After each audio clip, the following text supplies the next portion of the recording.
আসসালামু আলাইকুম ওয়া রাহমাতুল্লাহি ওয়া বারাকাতুহু। প্রিয় দর্শক, কেমন আছেন?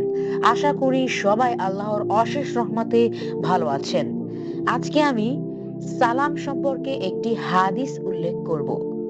হাদিসটি হলো হযরত আবু হুরায়রা রাদিয়াল্লাহু তাআলা আনহু হতে বর্ণিত। হযরত রাসূলুল্লাহ সাল্লাল্লাহু আলাইহি ওয়াসাল্লাম ইরশাদ করেন, একজন মুমিনের জন্য অপর মুমিনের প্রতি ৬টি কর্তব্য রয়েছে।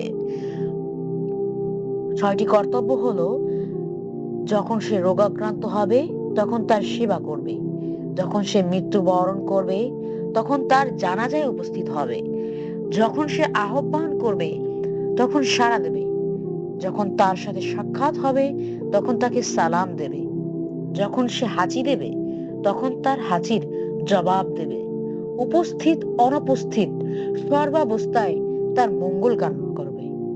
ইমাম নাসাই রহমতুল্লাহ আলাই হাদিসটি বর্ণনা করেছেন।